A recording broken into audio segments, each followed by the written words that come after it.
Hello everybody, this is Tip Top MTG here today with another Magic the Gathering Arena video. In today's video, we are breaking down some news for Arena that was released today, alongside some news about Adventures in the Forgotten Realm and Modern Horizons 2. But we're not talking about those today because I already did 2 videos covering them. You should check them out there on my channel. We are going to be talking today about some pretty exciting MTG Arena news, including what's happening in this month's major update. So I'm just going to read through what they have to say. It's not a lot of words, but there's a lot of exciting things. The one thing I am going to skip is this. Essentially, they're saying it's on mobile, but they've announced that about 30 times.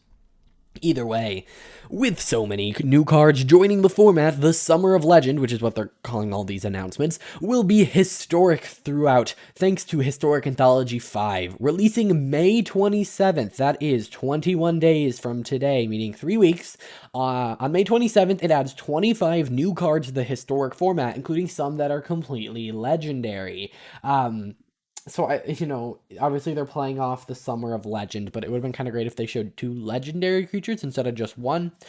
So essentially, these are 2 cards confirmed for Historic Anthology 5. Vorinclex, Voice of Hunger, which is an insane card. We already have the other Vorinclex. It's an 8-drop legendary creature Praetor, which I find it very surprising that it's not a Phyrexian Praetor. I know that they are planning on going back and eradicating a lot of cards to be Phyrexian, and I guess they technically haven't done that yet, but they will be adding him as a Praetor and then eventually adding the Phyrexian type, I guess. That's a little weird.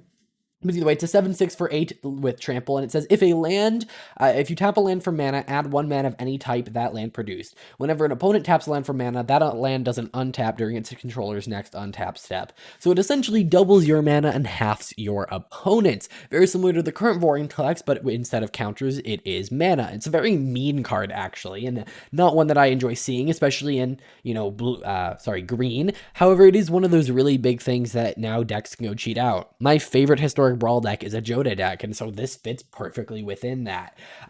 Green decks that ramp are not new to Historic, and Sultai Ultimatum is a thing, and this is something that can be gotten with a Sultai, I forgot the name of it, Emergent Ultimatum, so that is something to be considerate about. Then we have Whirler Rogue. It's a 4-cost blue creature human rogue artificer 2/2, and when it enters the battlefield, create 2 1/1 Thopter artifact creature tokens with flying. Then you can tap 2 untapped artifacts you control, and target creature can't be blocked this turn. Overall, pretty good value. I mean, you're getting 4 power split among 3 creatures in blue, and then can use those creatures to tap things. So it's a pretty good card. I could see it maybe making some waves, but I think Vorinclex is clearly the flashier thing here. So of course, there will be 23 other cards being added. This whole announcement today has really messed everything up. For instance, next week was supposed to be my Modern Horizons 2 prediction video. Next week was supposed to be a bunch of Modern Horizon 2 stuff, and talking about actually Historic Anthology 5 was supposed to be next week. So I find it very funny that they announce it here. I will still be doing my prediction video for that. It just may get moved around a little bit to account for this new date that we have. But yeah, so that's pretty exciting. But there's a couple more things. Okay, so first off, the May Arena Open kicks off May 8th. We already knew this. That's coming up in 2 days. The College Cup, we also already knew this. Here's some exciting things. June 4th through early July, Jumpstart is returning to MTG Arena. I just want on my calendar on the 14th, I have a video scheduled called Where is Jumpstart? So we are getting that. I can not do that video anymore. But yeah, I find that very interesting that they're just like everything I was going to talk about, they're announcing here, which is kind of cool. And then July 31st and August 1st feature the next Arena Open, where it's going to be a standard format after the release of Adventures of the Forgotten Realm. But here's what I found really cool. And there's one more MTG Arena moment that you should know about. In July, so they're announcing this currently in May, so 2 months from now, there's going to be an event called Mirror Mirror.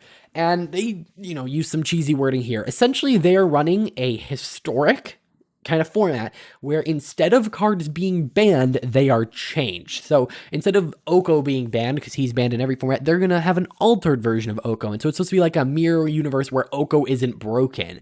And I think that's a really interesting concept, and one that I think is probably a pretty big experiment, just to see how people like it. I don't see them in the future creating 2 queues, like the traditional paper one and the change card one. And I also can't see them changing historic to use like changed cards, because it'd be really hard to explain to a player, hey, if you play standard, the card does this and it's banned, but if you play historic, it actually does something completely different. But then again, if it's banned in historic and standard, you just say it's banned in standard and it has different text. But then how do you explain that it has different text than its real world counterpart? I don't really see that happening, but I think it could be kind of interesting to have one of these events every so often, and it'll be exciting to see what they do with these. For instance, they talk about how Teferi Time Raveler, what if it was more of a friend than a foe? So I assume it'll like make you be able to cast everything at instant speed or whatever. So that's really interesting in my opinion. It's going to be a quick event, but I am excited to see what it's like, because it's something that they've never really done before, and I think it's pretty cool. Either way, the big announcement here is Historic Anthology 5. Are there any cards you guys want to see in Historic Anthology 5? Let me know in the comments down below. I'll be doing a video covering that topic soon, and I might see one of your cards and be like, oh, that's cool. And if I do, I'll include your comment in that video. Either way, guys, if you enjoyed, hit that like button, subscribe to see more awesome content, and check out my other 2 videos I posted today, and I will see you in the next one. Bye.